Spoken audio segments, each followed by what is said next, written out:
This is part 3 of Unveiling the Mysteries, a theological analysis of the beasts and kings in Revelation 12, 13, and 17, by Dan Mason. The Wounded Head of Revelation 13. Interpretations and Significance. Revelation 13, verse 3 describes a remarkable event involving a beast with 7 heads. I saw one of his heads as if it had been slain, and his fatal wound was healed. This seemingly paradoxical statement that a fatal wound can be healed has captivated theological interpretation for centuries, leading to various understandings of its significance. The astonishing nature of this event is emphasized by the text, which states that the whole world marveled and followed the beast because of this apparent miracle. The phrase, as if it had been slain, is particularly noteworthy as it echoes the description of the Lamb, Jesus Christ, in Revelation 5, verse 6, suggesting a deliberate parallel, perhaps even a blasphemous imitation.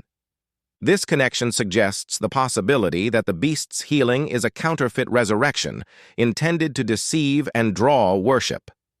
Among the prominent theological interpretations of the wounded head is the Nero redivivus view, a preterist interpretation suggesting the wound refers to the Roman Emperor Nero.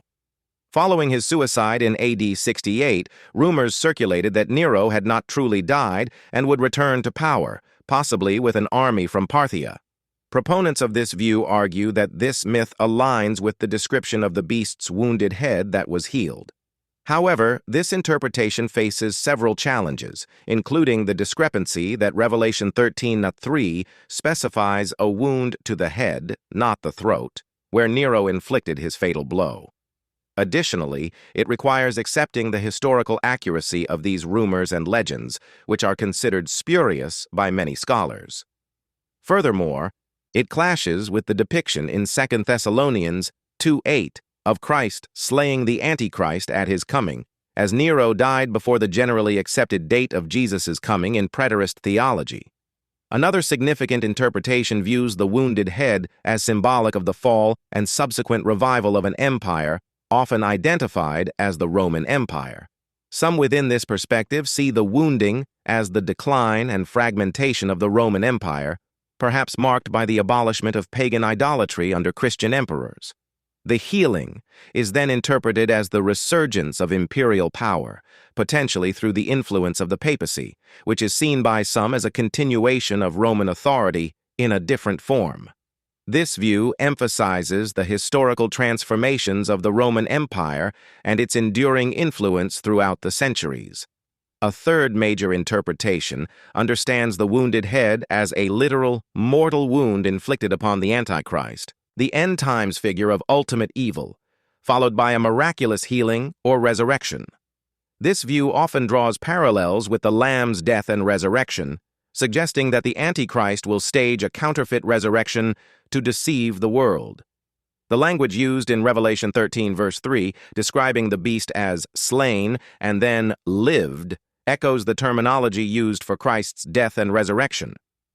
This interpretation aligns with the idea of the Antichrist as a distinct individual who will rise to global prominence and demand worship. Finally, some commentators propose that the wound represents a divine judgment on the Roman Empire from which it eventually recovered. Regardless of the specific interpretation, the impact of the healed wound on the world is profound. This apparent miracle serves as a powerful deceptive sign, leading to worldwide amazement and allegiance to the beast. This event is directly linked to the worship of both the beast and the dragon, Satan, who empowers the beast. The miraculous healing effectively unites the world behind this anti-Christian figure, setting the stage for the final events of the end times. In conclusion, the wounded head of Revelation 13 remains a subject of intense theological discussion, with interpretations ranging from historical events involving Nero and the Roman Empire to future events concerning the Antichrist. However, the central theme across these interpretations is the deceptive power of this event, a seemingly fatal blow that is miraculously healed, leading to global astonishment and the worship of the beast and its master. Please like and subscribe to learn more.